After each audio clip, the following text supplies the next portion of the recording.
کہ یہ trainee junior Zardari صاحب کہتے ہیں لانگ مارچ کریں گے.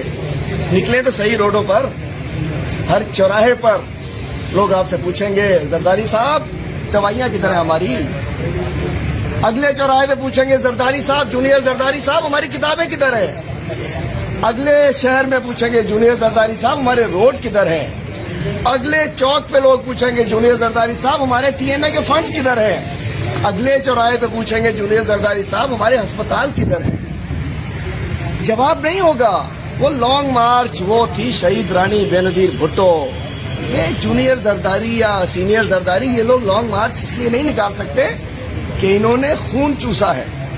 انہوں نے سندھ کے عوام کا, پورے پاکستان کو ذرا پہلے پتہ چل گیا. یہ پورے چاروں صوبوں سے میں اکثر بات کرتا ہوں, یہ اکثر کہتے ہیں ہمیں ووٹ مل گیا ہم نے یہ کر دیا. میں کہتا ہوں کہ ووٹ کیا مل گیا آپ کو؟ آپ 4 صوبوں سے اور اس کے بعد کہاں پہنچ گئے؟ تو مولا بخش چانڈیو صاحب کل جس رو میں کیا تھا, ایک اور جونیئر زرداری صاحب نے بات کی کہ منظور وشان کا خواب سچا ہو سکتا ہے, عمران خان کو دیکھنا چاہیے. جیسے نہیں بلی کو خواب میں چھیچڑے نظر آتے ہیں تو منظور وشان صاحب کو بھی ایسے خواب نظر آ رہے ہوں گے. خواب انہوں نے پرسوں جو بیان